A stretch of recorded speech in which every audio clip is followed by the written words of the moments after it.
Bienvenidos a Sin Voz, el programa donde las preguntas encuentran respuestas. En este programa te acompañaremos en un viaje a través de los temas más relevantes y actuales, siempre con la mirada crítica y enfoque jurídico, desde derechos laborales hasta cuestiones de justicia social. Estamos aquí para desentrañar las complejidades del mundo legal y ayudarte a entender tus derechos y obligaciones. Exploramos casos reales, analizamos leyes y conversamos con expertos para brindarles la información que más necesitan.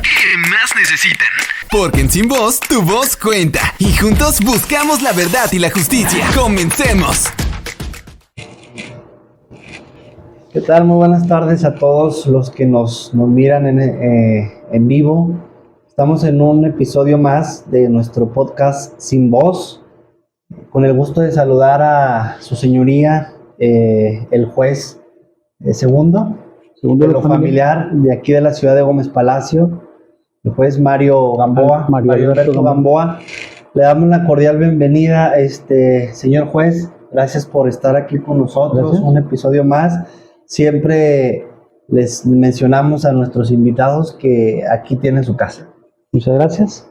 Les agradezco nuevamente la oportunidad de participar en este espacio informativo y con todo el gusto del mundo. Reitero, estamos a sus órdenes para cualquier duda que quieran hacer y cada pregunta en relación a la materia familiar. Estamos a las órdenes y con toda confianza del mundo. Muchísimas gracias. Ha participado con nosotros en otros podcasts anteriores y hemos tenido ahí algunas preguntas que nos gustaría que usted, como prácticamente un conocedor del derecho, prácticamente un juzgador, nos platica un poquito de esas dudas. Más que nada, hemos estado recibiendo algunas preguntas de ahí de la radio, de las personas que nos han estado ahí mandando sus mensajes. Me gustaría tratar un poquito un tema familiar, el tema que usted domina, en el aspecto de alguna guardia y custodia. El tema de la guardia y custodia. Ahorita una de las preguntas que nos mencionaban es cómo, si yo, por ejemplo, dice esta persona, si yo, por ejemplo, pues tengo a los niños, pero nunca se ha iniciado ningún procedimiento en ningún juzgado, y ya mi expareja ya no vive conmigo, pero yo quiero tenerla de manera legal, ¿cuál sería el procedimiento a seguir? Muy bien, qué pregunta tan interesante.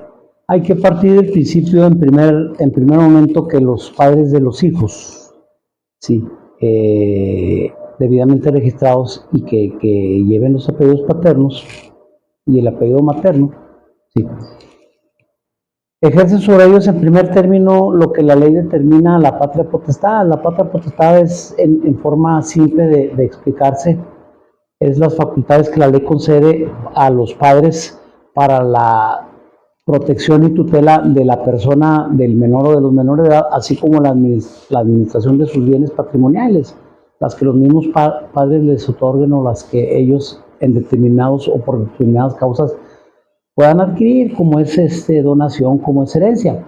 Derivada de ese ejercicio de patria potestad, obviamente viene inherente la cuestión de guardia y custodia. La guardia y custodia implica que él o los menores deben tener un domicilio, sí, en donde esté su resguardo. Cuando los padres, sean matrimonio o no sean matrimonio, tienen un domicilio conyugal y son esposos, o tienen un domicilio común no siendo esposos, pues es obvio que el ejercicio de la guardia y custodia va a ser ejercitado por los dos. El problema sucede con la separación de los padres.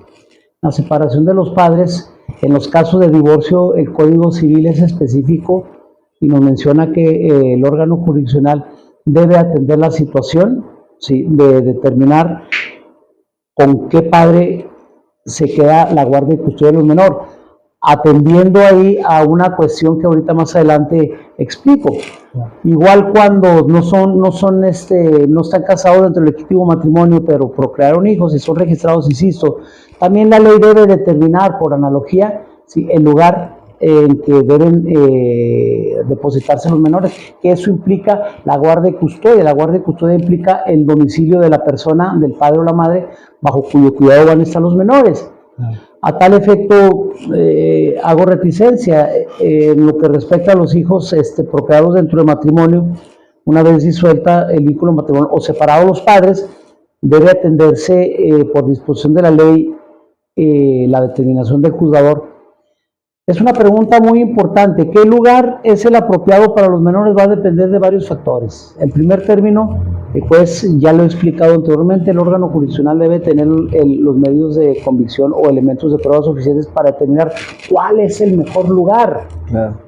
Sí, en donde se reúnan todos los requisitos que garanticen que se desarrollan plenamente las garantías fundamentales de los menores, como es la de recibir alimentos, la de recibir vivienda, la de recibir educación, vestido, calzado. Y el juez ponderará, el juez, en base a los elementos que tenga, determinará cuál es el lugar idóneo cuando existe un conflicto acentuado. Cuando no existe un conflicto acentuado, las partes pueden celebrar un convenio respecto a la guardia y custodia. Incluso en varios y en determinados casos, la guardia y custodia puede ser compartida, es decir, algún tiempo, algunos días con la mamá y con el papá. Está permitida plenamente, tiene sus bemoles, tiene sus ventajas y sus desventajas, pero ante cualquier conflicto, ante cualquier incertidumbre, el juez deberá determinar. Y para eso, siempre lo he mencionado, para eso es necesario en la mayoría de las ocasiones, cuando sí lo permiten las edades de los menores, preferentemente de 6 años en adelante, sí, existe la obligación de escucha de los menores como forma de garantizarles un derecho fundamental de opinión que establece la Suprema Corte de Justicia, ¿sí? Y el juez, en base a lo que permee, en base a lo que perciba de esa opinión de los jueces, en conjunto con las valoraciones psicológicas o socioeconómicas a las partes que se practiquen, determinará cuál es el lugar idóneo. ¿Por qué? Debo acentuar que en todo caso debe prevalecer el interés superior de los menores sobre el interés de las partes. Entonces, es una cuestión, es una actividad del órgano jurisdiccional, pero con elementos de prueba. Muchísimas gracias. Atendiendo a lo que nos comenta, y es importantísimo que menciona, en este caso, el interés superior del menor. Muchas de las veces en los conflictos, igual aquí en el despacho, en la oficina, o en cualquier despacho, cualquier oficina que nos dedicamos a lo que es el servicio legal, muchas de las personas o muchos de los clientes, en este caso, que vienen a que uno les asesora, que uno les ayude con el tema, por ejemplo, como ahorita hablamos de una guardia y custodia, la mayoría de ellos, señoría, pues a veces hasta aquí los tenemos peleando, a veces vienen los dos juntos, a veces viene uno, a veces, ¿sabes qué? Me quiero divorciar, ya no queremos estar juntos, queremos buscar una mejor solución para nuestro divorcio. En cierto caso, a veces como abogados, no me dejarán mentir, actuamos como psicólogos. Vienen de primera instancia, platicamos con ellos, y la mayoría que trae un asunto o que no hay un acuerdo previo, entonces ahí empiezan los problemas, ahí empiezan las discusiones. Yo les comento y como consejo se los hago saber y les digo, miren, ustedes son importantes, claro que sí, se va a llevar un procedimiento, pero dentro de este procedimiento tenemos que entender que lo más importante es cuidar, salvaguardar y ver por el interés superior del menor, en este caso de sus hijos, ¿verdad? ¿Qué opinión merece de ellos su persona? Mire, es atinada la apreciación que usted hace. No hay que dejar a un lado una cuestión muy importante, así como hemos mencionado que el órgano jurisdiccional debe apoyarse en periciales psicológicas y socioeconómicas. No pocas veces detectamos, en vista de la experiencia que hemos vivido en los juzgados, sí, que en ocasiones son los padres de los menores los que necesitan una atención psicológica. Claro. Una atención psicológica, en ocasiones la mayoría de la sociedad lo tenemos mal entendido. En automático decimos, no, pues es que yo necesito una valoración psicológica porque no estoy loco. No. Hay ocasiones en que por cuestiones naturales de duelo, vamos a decirlo, o del entorno de la situación de pareja, personalizan la situación y no ejercen lo que los psicólogos determinan adecuadamente el rol de padres. Entonces, En varias ocasiones, afortunadamente, determinándose que los padres deben de tomar alguna o algunos tipos de sesiones psicológicas, se corrige el problema, se entorna, vamos a hablar coloquialmente, se engancha a las partes, se les hace de su conocimiento, que las agresiones mutuas van a trascender definitivamente en los menores. Ya lo comentaba en la sesión pasada. En ocasiones, ya el hecho de la separación del núcleo familiar o entre cónyuges o entre padres, aunque no estén casados, ya eso significa un duelo, una pérdida muy grande para los menores que en ocasiones no tienen manera de expresarlo y tienden a incurrir en cuestiones peligrosas para su salvaguarda de integridad. Tratan de evadir su realidad con conductas a veces pues antisociales, que nada conviene al beneficio de su interés superior. Pero en varias ocasiones también hay que recalco, ese es el duelazo que traen entre padre y madre. Un aspecto muy importante que usted acaba de tocar y que es importante recalcar es que todo tipo de abogados, asesores o litigantes deben tener, y afortunadamente la mayoría tiene, una profesionalización en el sentido ético. O sea, independientemente de los intereses que usted vaya a defender en un procedimiento, debe, como usted dice, ser un poquito psicólogo y hacerle entender a los justiciables, independientemente del resultado que usted le pueda entregar como abogado, a usted también como abogado le interesa el interés superior del menor, y que a veces, o no pocas veces, sus clientes o sus asistidos pueden tener la razón desde el punto de vista legal. Es importante tener también esa conciencia para que tanto órganos jurisdiccionales como abogados litigantes vayamos formando una cultura de bienestar para los menores. La vertiente de interés superior del menor tiene muchas vertientes, ¿verdad? Pero significa, palabras más, palabras menos, que aún los intereses legítimos de las partes son superados por el interés del menor de edad. Claro. Con quien el juez determine la mejoría o el mejor estado o condiciones de los menores, en ese sentido debe resolver el juez. Acoto y termino diciendo que la cuestión de la situación respecto a los menores no es inamovible, es mutable. Va a cambiar la circunstancia dependiendo de las circunstancias. Es decir, los menores de edad pues van creciendo, van adquiriendo mayor madurez cognitiva, van siendo más abiertos en sus opiniones, van influyendo más en la cuestión que a ellos les interese, y de tal manera que en todo momento y en todo procedimiento el juez periódicamente debe observar ese crecimiento y evolución de los menores y tener apertura, estar abierto a volverlos a recibir, a volverlos a escuchar, de tal manera que, insisto, todo el tiempo resolvamos conforme a lo que mejor convenga a los menores de edad. Así es. Como usted lo menciona, prácticamente dentro de cualquier procedimiento, y bien atinado, es velar siempre por el interés superior del menor. Nosotros como primer filtro, yo siempre he dicho que nosotros como abogados somos el primer filtro para antes de llegar a un procedimiento. En lo personal, y creo que muchos abogados no me dejarán mentir, es mejor tratar de llegar a un convenio o de llegar a platicar con ambas partes para que se pongan de acuerdo. Una vez un juez de lo penal, atinadamente en una audiencia nos comenta, miren, habla con las partes y les dice, en este caso a la víctima, el imputado, y les dice, miren, yo por el tema de los menores siempre tengo que ver sobre el interés superior de ellos. Yo soy juez de lo penal, lo correspondiente a lo que es el interés superior del menor, también yo como autoridad pues lo debo de manejar, pero le corresponde más que nada a un juez de lo familiar determinar pues esa situación, ¿verdad? Pero yo como consejo les puedo dar a ustedes como padres, y porque en su momento a lo mejor, bueno, sus hijos van a crecer, van a ir creciendo, y les van a ir reclamando, o les van a ir diciendo, oye papá, ¿por qué permitiste? Oye mamá, ¿por qué permitiste que una tercera persona, en este caso un juez, determinara mi situación?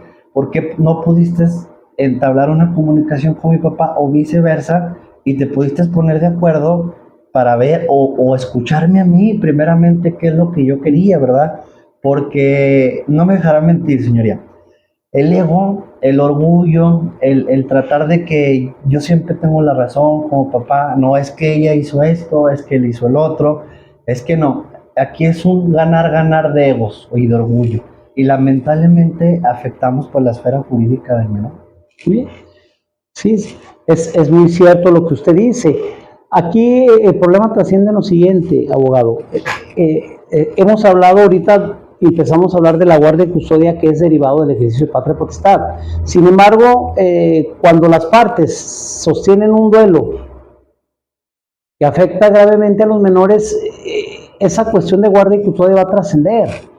Porque si se advierte que cualquiera de los padres en su carrera ahí de egos, en su carrera de quiero todo, como dice la pirinolita, tomo todo. Todo para mí. Todo para mí, podemos incurrir o pueden incurrir en lo que la ley denomina violencia intrafamiliar. Y la violencia intrafamiliar ya lo hemos señalado, nuestro Código Civil lo define como cualquier tipo de acción o omisión que perturba y lesiona el interés y la salud tanto física como mental de los menores. Entonces, si se están disputando acérrimamente la cuestión de guardia y custodia, yo insisto, tanto los menores son escuchados, tanto los menores son valorados como son valorados o deben ser valorados las partes, y en ocasiones que se determine que el padre o la madre son inadecuados, sí, independientemente de las resultas de la guardia y custodia, podría trascender en las causas que la misma ley marca para la pérdida de la patria potestad. Sí. Y la pérdida de la patria potestad, sí, es una cuestión muy importante. Siempre en pláticas anteriores recalco y creo pertinente estimar. En ocasiones el órgano jurisdiccional puede no ser tan rígido en cuanto a condenar a la pérdida de la patria potestad a la madre o al padre cuando se demanda, porque la ley habla de pérdida de la patria potestad, pero también habla de suspensión de la patria potestad, con la única diferencia de que una vez que el órgano jurisdiccional en un procedimiento condene la pérdida de la patria potestad, difícilmente se recuperará ese derecho. Y cuando el juez estima que solo es procedente condenar a la suspensión provisional de ciertos derechos, condicionado a que la causa que dio origen a esa suspensión por parte del padre o la madre se supere, con terapias, con estudios, con tratamientos, a veces de tratamientos psicológicos, a veces hay que decirlo de alcoholismo, a veces de adicción a las drogas, a veces incluso de violencia, siempre y cuando no raye en lo extremo. Pues claro que se le puede en determinado momento reincorporar a quien haya sido privado a la suspensión de derechos de patria potestad, pero son cuestiones muy diferentes. Sí, claro. Alguien pensaría que son similares, yo creo que no, porque condenado el padre o la madre al ejercicio de la patria potestad, puede existir la posibilidad de que quien gane la patria potestad pueda o quiera, sí, recurrir a otro procedimiento posterior que se llama adopción plena con su nueva pareja, con su nuevo matrimonio. Y dentro de los requisitos de la adopción, para que no se confundan, está en que uno de los múltiples requisitos es que quien ejerza la patria potestad otorgue el consentimiento. Y si el padre o la madre ya fueron condenados al ejercicio de la patria potestad, nada más una persona única, ya sea el padre o la madre, en el procedimiento de adopción, van a otorgar el consentimiento y decretándose procedente la adopción. Ahí sí, la adopción plena implica sí, una supresión de todo vestigio de los padres, sí, de los padres biológicos, incluso la expedición de una nueva acta de nacimiento con los apellidos de él o los adoptantes, y se prohíbe al oficial del registro civil cualquier tipo de información, y lleva consecuentemente a que va a perder todo el derecho, incluso el de convivencia.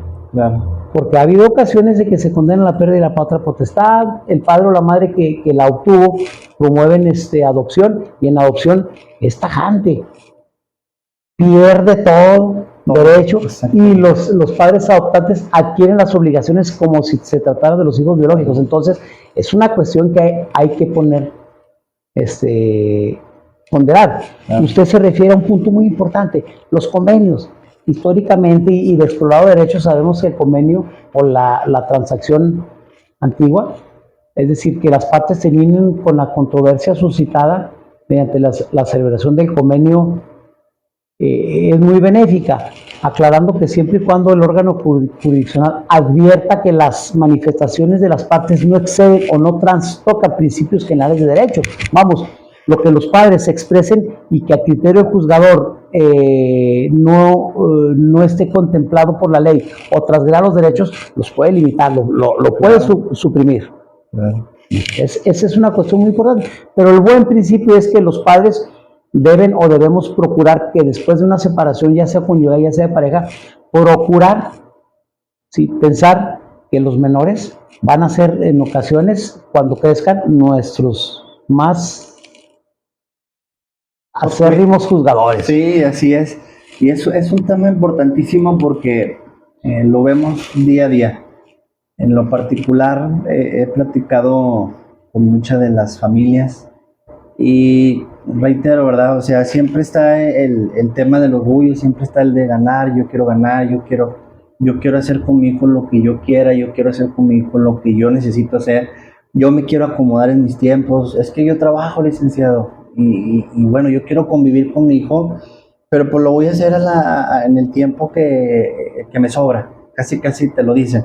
Entonces, recordemos que el derecho de una convivencia, y entrando el tema de las convivencias, el derecho pues es el del menor, ¿verdad? También, o sea, es principalmente el derecho del menor a convivir con sus padres, con ambos padres. Nos tocó una situación en la práctica de uno de nuestros queridos ahí radioescuchas, que nos mencionaba esta situación, nos hacía esta pregunta. Cuando la madre se queda con la guardia y custodia de los hijos, ya lleva un procedimiento familiar, el juez determina que provisionalmente la guardia y custodia va a quedar a cargo de la mamá. Entonces el papá se le también ahí dentro de la guardia y custodia se menciona que el papá pues nunca se ha hecho cargo de los niños, que nunca ha pagado ninguna pensión, que nunca se ha hecho cargo de las escuelas, etcétera, etcétera, etcétera. Es pregunta de ahí de radioescuchas, ¿aún el papá tiene el derecho de convivir con los menores aunque no aporte nada para el beneficio económico de ellos? Bueno, fíjense bien, es una pregunta interesantísima. Si al respecto, a veces ni la ley, creo, logra ponerse de acuerdo. Le voy a poner un ejemplo. Por ahí el artículo 14 o el 15 de la ley de los derechos de niñas, niños y adolescentes en el estado de Durango, sin temor a equivocarme en el artículo, sí, claro, un artículo más, un artículo menos, establece que ni aún la falta de recursos económicos puede ser impedimento, claro, para que se prohíba la convivencia. Pero vamos a pensar, a interpretar adecuadamente.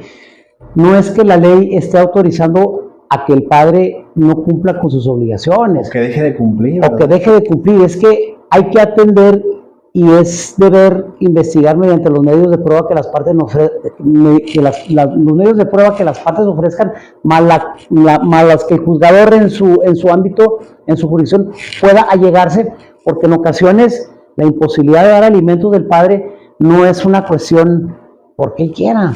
En ocasiones los padres pues pueden tener cualquier tipo de discapacidad o incapacidad legal o mental que les prohíba un trabajo bien remunerado, o a veces desafortunadamente son sujetos a procedimientos penales, y hablando laboralmente pues es muy difícil que cualquier empresa, sabiendo que tiene antecedentes penales, le dé un trabajo. O a veces pues hay que ser honestos, la misma situación económica social del país impide que a veces nos alleguemos los elementos necesarios para cumplir con esa obligación. Entonces tendría que acreditarse, claro, ante el órgano jurisdiccional el por qué la imposibilidad. Por eso yo decía y recalcaba la diferencia entre el juicio de pérdida de patria potestad cuándo la ley dice que se pierde y cuándo la ley dice que se suspende. Porque por un lado el Código Civil, ¿sí?, dice entre varias causales para que una persona sea condenada a la pérdida de la patria potestad, es que haga omisión por más de 3 meses a su obligación alimentaria. Y a veces es muy volátil decir, oiga, pues yo no tengo 3 meses, tengo 4, 5, 6 meses, pero señor juez, yo le acredito que tengo 10, 20, 30 solicitudes, no me han admitido. O sea, no es mi cuestión, quiero trabajar en un trabajo informal, no me es suficiente, que el juez pondere. Sí. Porque hay una cuestión muy importante y que debemos entender. Es algo, no es complejo, pero casi es tabú. Cuando se determine que por cuestiones justificables los padres no son autosuficientes en allegar lo necesario, la ley dice, ya lo comentamos, en quién recae la obligación, en los ascendientes, abuelos, pero si ni los abuelos tienen ni para ellos, y se va haciendo una cadena hasta que llegamos a la cuestión constitucional. Oiga, el Estado también tiene derecho, ¿sí?, de apoyar a las personas que se acredite que tienen incapacidad. ¿Por qué? Porque es un derecho fundamental a la que el Estado está obligado. Sabemos desafortunadamente, hay que ser honestos, las limitaciones que tiene el Estado en los órganos jurisdiccionales que los apoyan. Sí. Pero es una cuestión difícil, siempre lo he dicho, difícil para el órgano jurisdiccional, pero definitivamente desde el punto de vista legal puede ser posible, a pregunta expresa que usted me hace, que un papá, ¿sí?, tenga el derecho a convivir sin cubrir los alimentos, nada más que el juez determine que ese incumplimiento no es consciente o no, porque a veces puede deberse a diferentes cuestiones, pero si vemos que la omisión es grave y reiterada e imputable a la falta de interés del padre, pues vámonos dolosamente, porque pues, invariablemente se tiene que determinar en ocasiones la pérdida de la patria potestad. Ahora, una cosa es que se le condene a la pérdida de la patria potestad, que implica que ya las decisiones respecto a la situación del menor recaiga sobre la mamá, en el caso específico, no implica que se le conculque también su derecho de convivencia, porque el derecho de convivencia es uno. Usted lo ha dicho atinadamente, el derecho de convivencia es de los menores. Claro.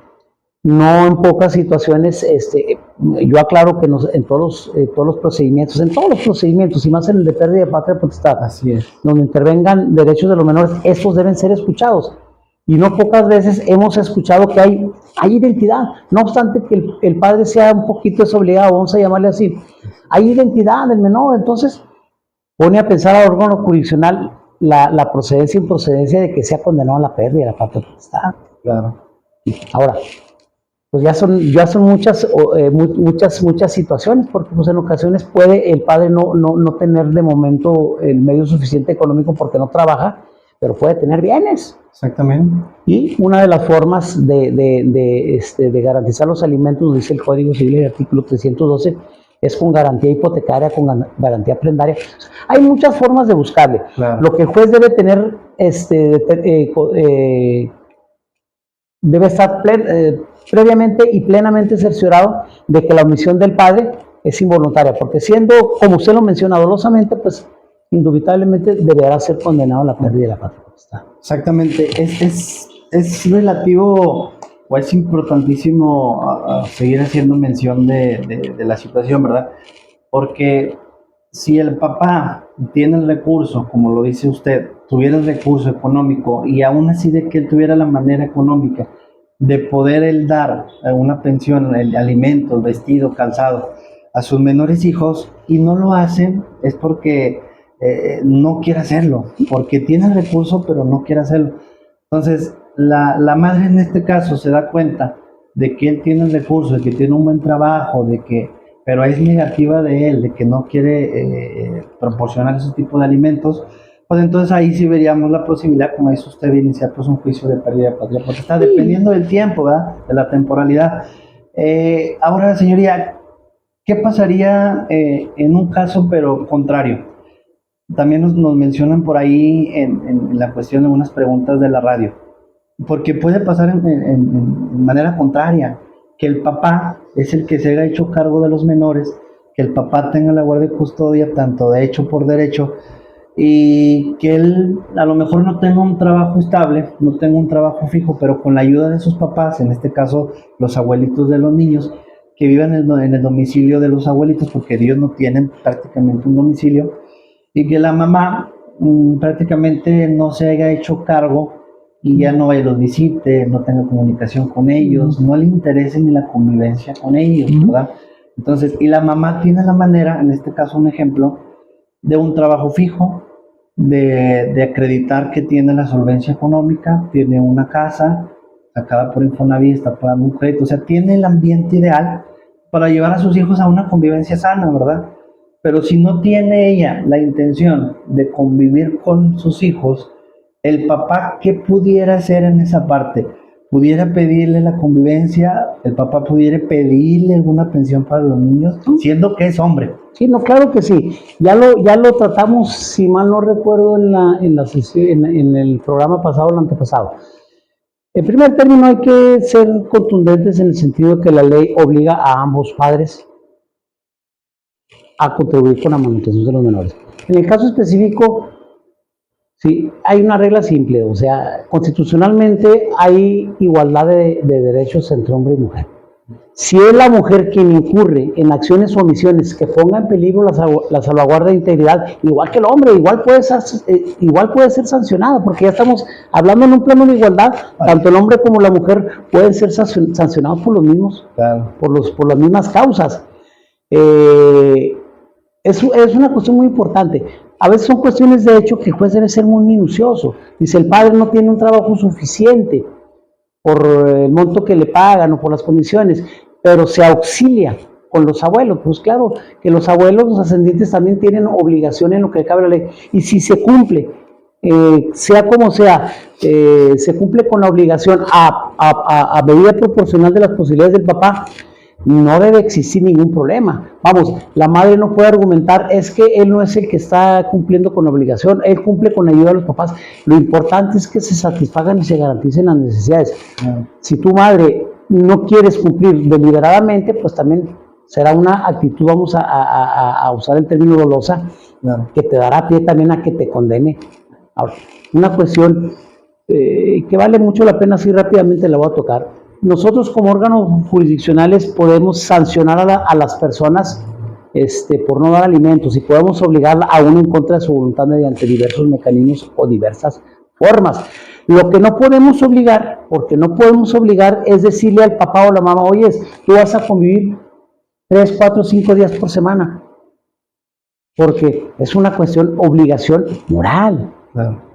Yo puedo condenar al papá o a la mamá por omisión reiterada de proporcionar alimentos y lo puedo sancionar porque no tiene una cercanía necesaria para fortalecer el vínculo matrimonial y eso trastoca o trastorna o demerita o transgrede el interés psicológico del menor y sancionarla. Pero no los podemos sancionar. ¿Cómo podría yo como órgano jurisdiccional decirle al papá o a la mamá? Se separan y mamá los tienes que ver todos los días, su papá los tienes que ver todos los días. Claro. Hay que entender que cuando hay disolución del vínculo maternal o cuando se separan los padres, pues la vida sigue. Es muy susceptible o muy común que el padre o la madre reinicie en otras actividades porque no les está prohibido, no está vedado.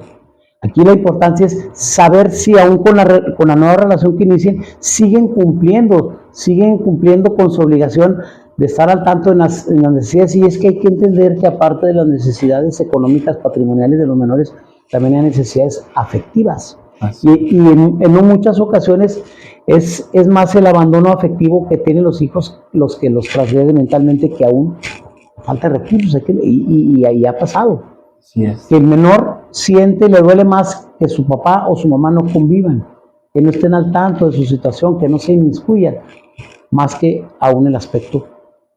Por eso creo, sin temor a equivocarme, por eso la contradicción esa que dice la ley de derechos de niños y adolescentes en el estado de Durango, que ni el uso de recursos económicos puede ser un impedimento para que se prohíba la convivencia.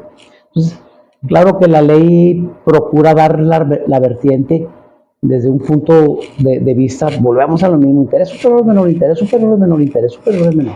Pero A veces es bueno recordar a las partes que antes de la obligación legal, obligaciones legales inherentes a los menores, pues son obligaciones morales, obligaciones incluso que tienen un antecedente pues hasta religioso, ¿eh? La obligación, yo les digo, oiga, ¿para qué se están peleando, señora? ¿Para qué lo demanda?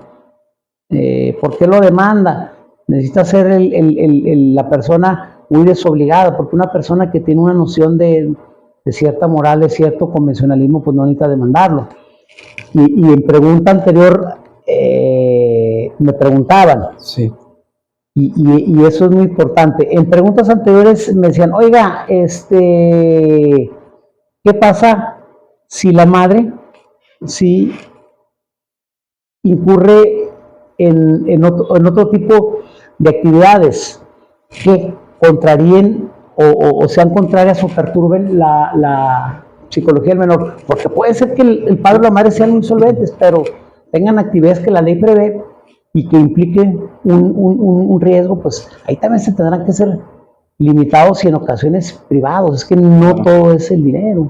Claro, exactamente. Esa es una cuestión pues, muy importante, hay de todo, sí.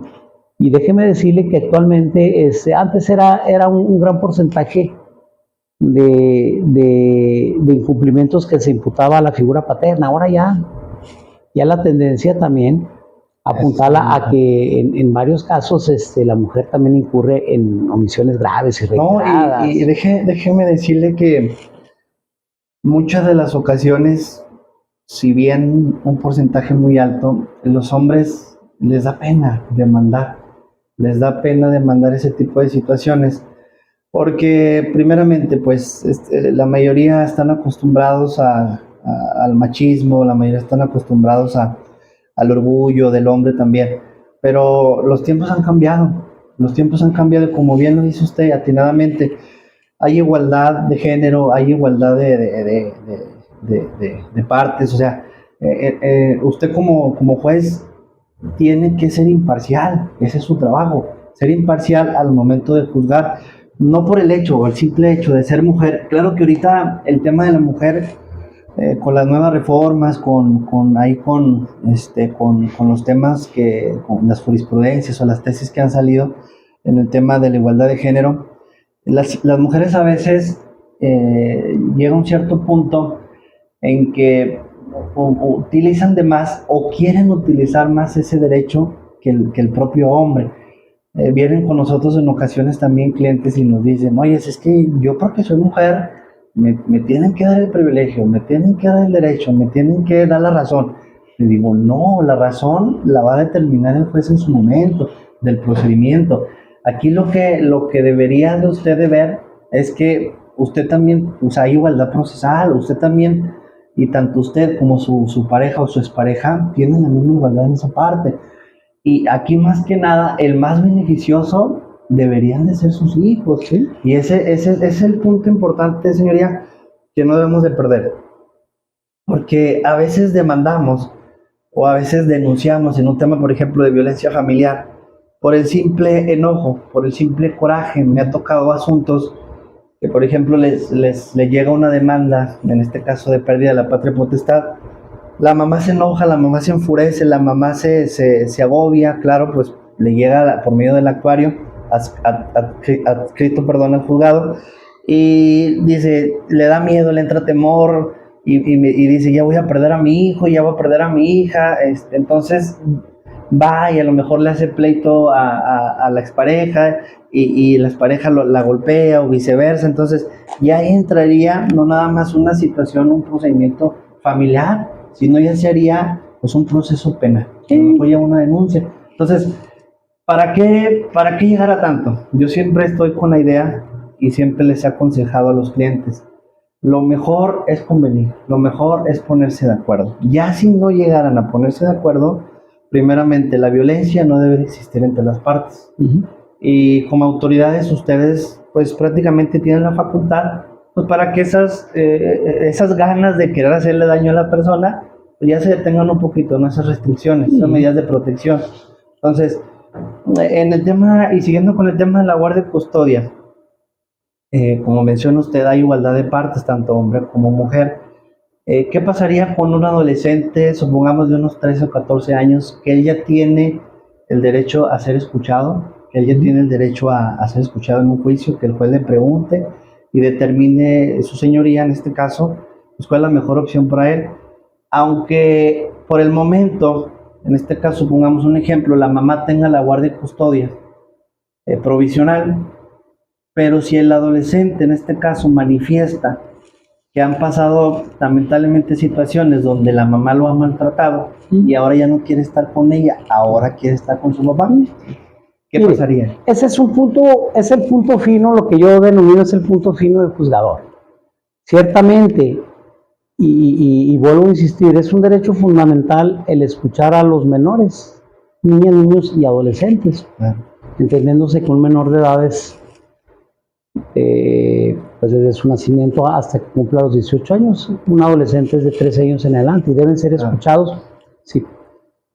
Insisto, o sea, el garantizar el derecho fundamental de escucha, y lo toqué en temas pasados, no implica que necesariamente el juez vaya a resolver como opina o como lo siente o como lo palpa el menor, porque pues precisamente sería un poquito riesgoso que un órgano jurisdiccional, que un juez preparado, sí, resolviera como lo quiere un adolescente. Adolescente es que adolece un poquito de su capacidad cognitiva, que a veces es volátil, porque yo decía en sesiones pasadas, hay menores de edad de 10 o 12 años que están muy centrados, pero es importante que una vez que escuchemos nosotros a los menores, definitivamente debemos actuar, porque si un menor, le voy a poner un ejemplo, un menor que provisionalmente se quedó la guardia y custodia con la mamá, ese escuchó y me dice, es que yo quiero estar con mi papá, sí.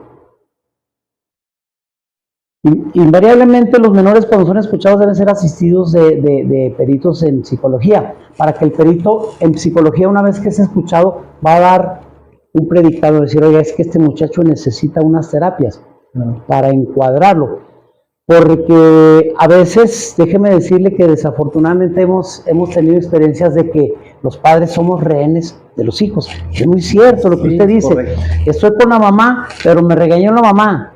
Me apagó la televisión a las 10 de la mañana, o no me quiso poner tiempo a mi celular, o no me dejó ir con mis compañeros, o no me permitió el tiempo, entonces me voy con mi papá. Luego mi papá me impone una serie de reglas, ¿sí?, que no me convienen.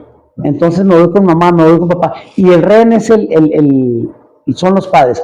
Ahí ese menor evidentemente debe de tener una terapia para centrarlo, para ubicarlo, para hacerle entender. Pero de que debemos actuar en base a lo que escuchemos, sí debemos actuar en forma provisional. Porque también ha habido casos muy extremos y muy desagradables en que desoímos al menor, y hay menores que han dicho, usted determinó la guardia y custodia a favor de mamá, pero yo me voy a escapar. Yo no puedo ser tan insensible y decir, no, pues señora, usted amárrelo. No. Usted sométalo, porque ya implícitamente está ejercitando actos de violencia intrafamiliar. Y si sucede una cuestión que ponga en riesgo no la integridad, sino la vida del menor, a veces el órgano jurisdiccional incurre en responsabilidad por no ser atingente en cuanto a las medidas provisionales. Quiero decirles nada más que como abogados y como sociedad tengan este concepto. Una medida provisional, una medida cautelar es maleable, es modificable. El juez la va a cambiar determinando las circunstancias que sucedan. Así es. Y que mejor convengan al menor, o sea, porque muchas veces la mujer dice, es que a mí se me concedió provisionalmente la guardia de custodia, sí, pero a esta fecha, desde que yo te la concedí a esta fecha, ya cambiaron las circunstancias, ya tengo nuevos elementos, que te la voy a modificar y te la voy a modificar. Así es. Atendiendo al interés y escuchando al menor. Sí es importante escuchar al menor, pero yo soy contundente y les digo con toda la honestidad. La mayoría de las veces son los padres quienes necesitan una atención urgente para engancharlos, para hacer énfasis de cuál es la realidad. Es decir, que retomen adecuadamente su rol de padres. ¿Sí? Porque a veces vuelvo a repetir, son los padres los que propician. Dice por ahí un dicho que a río revuelto ganancia de pescadores. Los menores, cuando son inatendidos por los padres, cuando advierte que los padres están una con todo, ellos van a hacerlo casi lo que quieran. Lo que les da Porque su saben de dónde, el lado débil de la mamá y saben el lado débil del papá. Claro. Entonces, es una responsabilidad muy grande para el órgano jurisdiccional. Pero, pues, hacer reticencia, como usted atinadamente y como todos pretendemos, que se tenga la convicción de que hay que tutelar el interés superior del menor, lo que, y ser honestos. Si ahorita yo no tengo la capacidad suficiente o los medios suficientes por X situación, bueno, pues guarda y custodia para ti, mamá, cuando la mamá no puede, porque pues las mamás trabajan.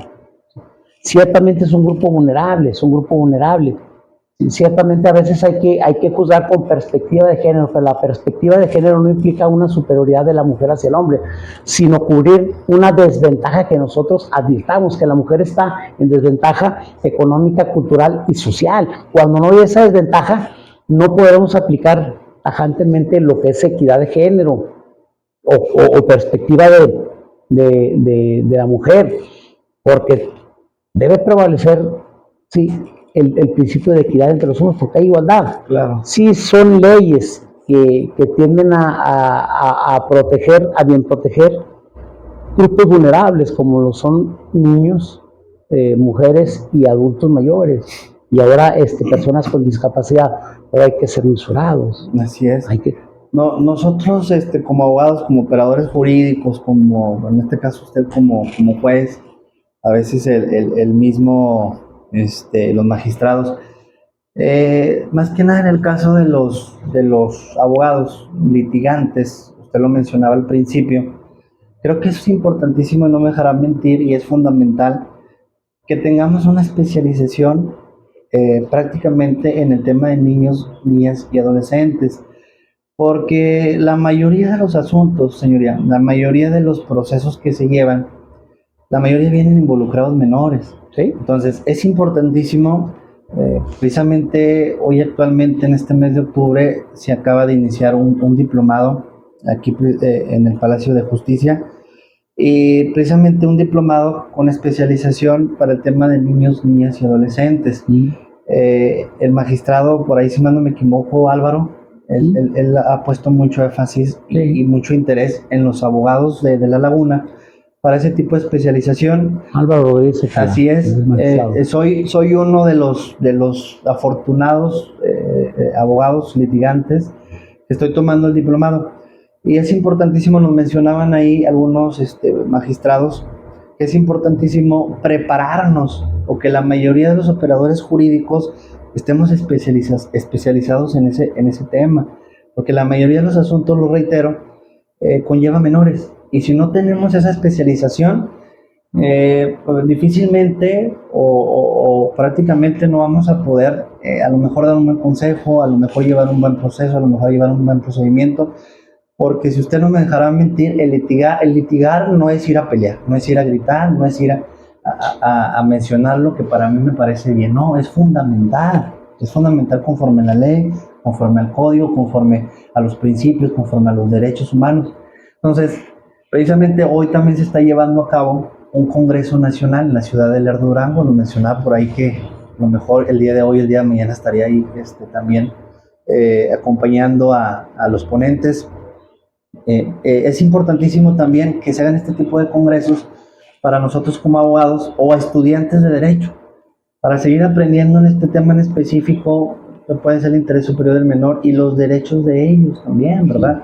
La especialización yo creo que es un tema fundamental, y les agradecemos como Poder Judicial que nos hayan tomado en cuenta en esa parte. Y otra cosa, pues es gratuito, hay que aprovechar cuando se nos brindan esas herramientas importantes, porque creo que para usted como juzgador, el que lleguen dos abogados especializados en el tema de menores, para usted va a ser a lo mejor un poco más satisfactorio, el que los mismos abogados hagan entender un poquito a los padres que lo importante es el interés superior del menor, ¿verdad? ¿Sí? ¿O qué piensa usted? Es muy importante la profesionalización en el aspecto que usted está diciendo. No menos importante es la sensibilidad, o sea, somos abogados, son abogados, nosotros somos jugadores, pero no dejamos de ser seres humanos. Así es. Tener la plena convicción de que nos surge una cultura de protección superior a los menores, independientemente de los intereses de los padres, o sea, porque pues también hay abogados de todo, hay abogados que se casan con el resultado. ¿Sabes qué? Tú me contratas a mí, yo te aseguro que te voy a lograr a los hijos y que le vamos a privar los derechos. No, espérame tantito. O sea, si eres profesional, sensibilízate. Sí. Y visualiza el problema como un problema a veces más que legal, sociológico. ¿Qué papel voy a tomar yo en las futuras generaciones?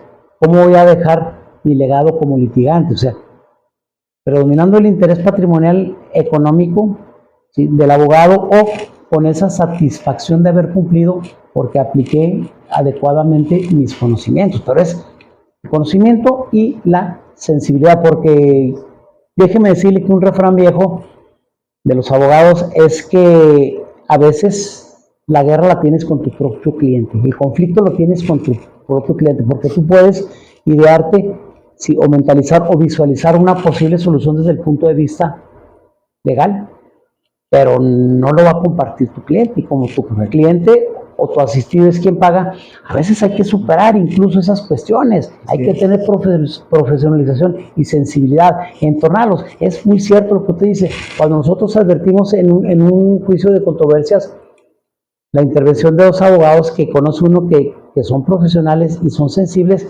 créame que ya tenemos el 60-70%, ¿sí?, asegurado de un buen convenio, porque pues más vale convenir.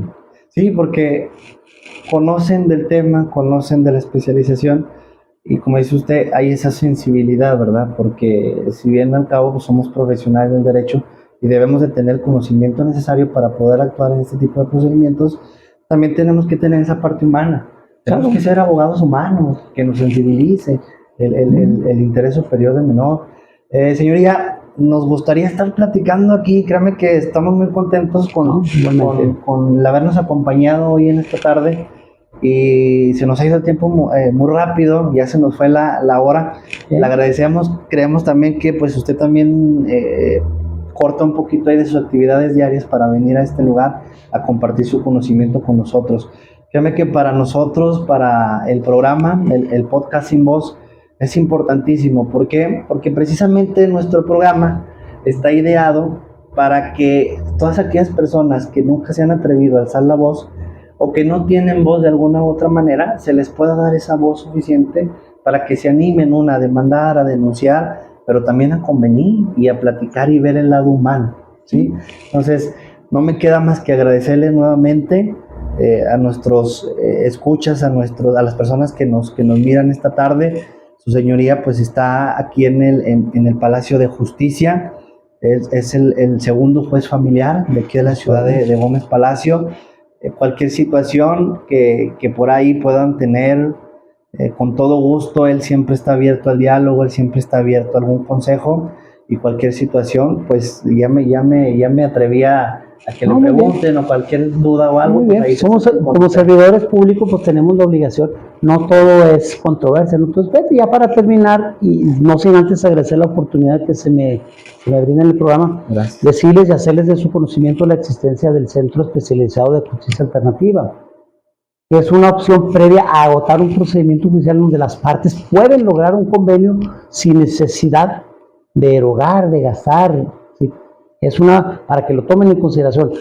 La ley está diseñada, el Poder Judicial del Estado de Durango tiene una serie de dependencias que están a sus órdenes, ¿sí?, como son justicias mediadoras, o sea, para que tengan también porque a veces somos alérgicos o son alérgicos a los juzgados, y quién no da. Bueno, es una herramienta. Agote antes, es una herramienta que usted no ha utilizado porque no sabía que existía. Claro. Acudan al Centro Especializado de Justicia Alternativa, donde hay gente conocedora y capaz, mediadores, hay una titular, son gente que está dispuesta a ayudar a la sociedad, y que quizá la sociedad no sepa la existencia, pero yo los invito y termino agradeciéndoles y poniéndome a su disposición, sí, cuando ustedes así lo necesiten y el tiempo nos los permita. Muchísimas gracias. Son temas que a lo mejor en una hora no se desmenuzan como quisiéramos, pero en lo general, créanme que nuestros, en este caso, las personas que nos escuchan, las personas que nos ven, creo que ahí en casa donde están, o en el coche, o en el trabajo, se darán por bien satisfechos con esta plática. Le agradezco mucho, señorita. Muchas gracias. Hasta luego. Órdenes. Tenga Muy buena bien. tarde. Hasta luego.